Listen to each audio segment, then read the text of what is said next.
নমস্কার বন্ধুরা, আজকের পর্বে আপনাদের সবাইকে স্বাগত জানাই। মেঘালয় এবং আসাম ভ্রমণের আজ আমাদের শেষ দিন। আজকে আমরা খুব ভোরে বেরিয়েছিলাম জঙ্গল সাফারিতে। হোমস্টেতে ফিরে ফ্রেশ হয়ে আমরা এখন চলে এসেছি আমাদের লাঞ্চ সারতে। ইতিমধ্যে 12:30 বেজে গেছে। তাড়াতাড়ি লাঞ্চ করে আমাদের বেরোতে হবে গুয়াহাটিতে স্টেশনের উদ্দেশ্যে। লাঞ্চে ছিল মটন, তাই সবাই কবজি ডুবিয়ে খেলাম। আর তারপর রওনা দিয়ে দিয়েছি গুয়াহাটির উদ্দেশ্যে। পথে এরকম একটি চা বাগান দেখে আমরা সবাই মিলে দাঁড়িয়ে পড়লাম আর সেখানে কিছুক্ষণ সময় কাটালাম আর কিছু ছবি ভিডিও তুলে আবারও পথ চলা শুরু। আমাদের এই ফেরার পথটি কাজিরাঙ্গার মধ্য দিয়েই, তাই ফেরার পথে রাস্তার দুদিকে জঙ্গলের মধ্যে অগণিত জীবজন্তু দেখলাম। সকালে জঙ্গল সাফারিতে যত না দেখতে পেয়েছি, ফেরার এই পথে তার থেকে বেশি দেখলাম। তারপর চলে এলাম এই মহাদেবের মন্দিরে। মন্দিরটি অপূর্ব সুন্দর এবং অদ্ভুত বটে। দেখুন, একেবারে শিবলিঙ্গ আকৃতির এই মন্দির। মন্দিরটি একেবারে নতুন, অর্থাৎ নবনির্মিত। মন্দিরের নিচের দিকে রয়েছে মন্দিরের প্রবেশদ্বার। দূর থেকে বোঝা যায় না এই শিবলিঙ্গের মধ্যেও মূর্তি থাকতে পারে। এই হলো সেই প্রবেশদ্বার। মন্দিরে প্রবেশ করে দর্শন করার পর খানিকটা সময় কাটালাম। তারপর এখান থেকে রওনা দিলাম স্টেশনের উদ্দেশ্যে।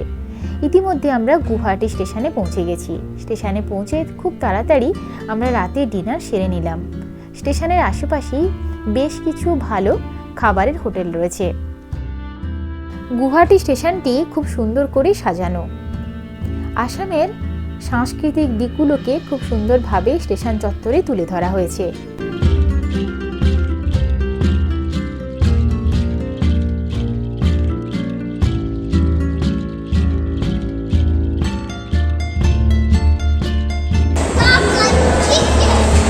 এটা কার মতো? তাই দেখো কার মতো লাগছে।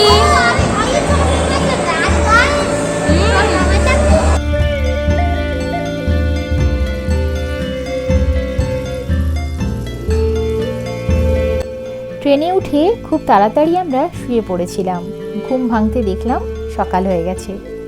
আর সকাল শুরু হলো এরকম দুধ চায়ের সঙ্গে। আর ইতিমধ্যে বুঝতেও পারলাম আমরা আর আসামে নেই, আমরা ঢুকে গেছি আমাদের নিজের রাজ্য পশ্চিমবঙ্গে। এখন রয়েছি কাঞ্চনজঙ্ঘা এক্সপ্রেসে। তো আমাদের গতকাল রাতেই ট্রেন ছিল গুয়াহাটি থেকে 10:55-তে। তো ট্রেনে উঠে আমরা ডিনার সেরে খুব তাড়াতাড়ি শুয়ে পড়েছিলাম। তো এখন সকাল হয়ে গেছে, আমরা এখন এনজিপি ছাড়িয়ে এসেছি। ট্রেন মোটামুটি রাইট টাইমে রয়েছে। এবার আমরা অতিক্রম করব ফারাক্কা ব্যারেজ।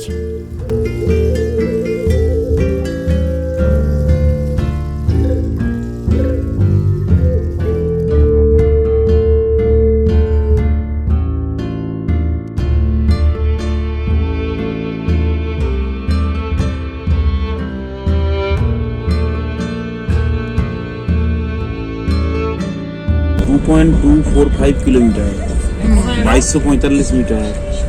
2245।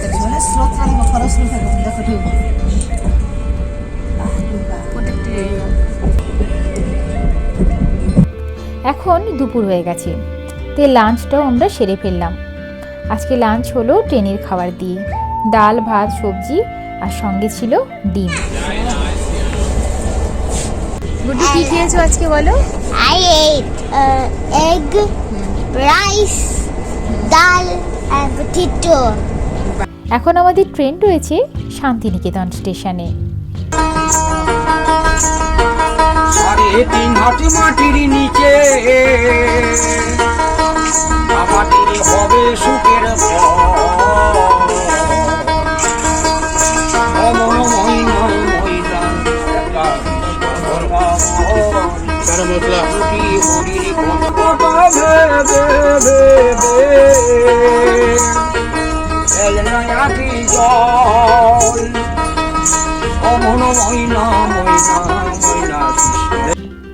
প্রায় দীর্ঘ 13 দিন আমরা ছিলাম বাড়ির বাইরে।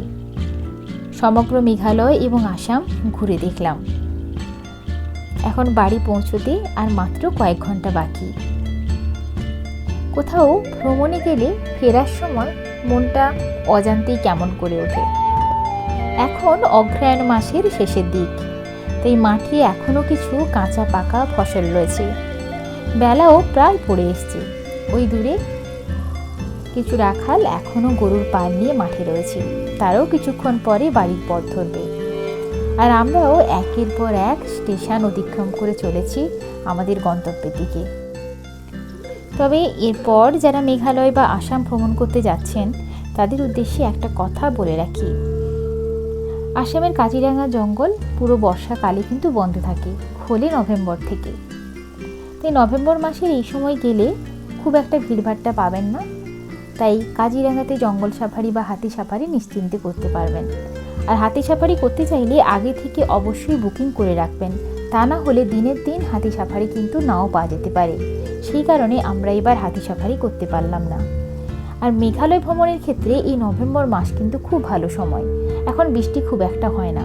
যেরকম আমরা মেঘালয়তে ছিলাম 4 দিন, 4 দিনের মধ্যে একদিনই আমরা বৃষ্টি পেয়েছি, আর বাকি দিনগুলো ওয়েদার বেশ ভালোই ছিল। মেঘালয় যদি অবিশ্রান্ত বৃষ্টি হতেই থাকে তাহলে সে এক অন্যরকম মজা হয় বটে, তবে চারদিকটা ঘুরে দেখাটা বেশ বিপদসংকুল হয়ে ওঠে। তবে বর্ষায় মেঘালয় এক অপরূপ রূপে সেজে ওঠে। তাই বর্ষার মেঘালয়কে দেখতে হলে আপনাদের অবশ্যই কিন্তু বর্ষাকালে যেতে হবে, তাহলে মেঘালয়ের এক অন্য রূপ ধরা পড়বে, ভয়ঙ্কর এবং সুন্দরও। তবে নিশ্চিন্তে বাচ্চা, ফ্যামিলি বা বয়স্ক মানুষদের নিয়ে যদি মেঘালয় ভ্রমণ করতে চান তবে নভেম্বর মাস বলবো বেশ আদর্শ সময়, কারণ এই সময় ঠান্ডাও খুব বেশি থাকে না এবং বৃষ্টিও খুব একটা বেশি হয় না। আমার আসাম এবং মেঘালয় ভ্রমণ থেকে কথা বলতেই পারি, ভারতবর্ষ সত্যি সুন্দর।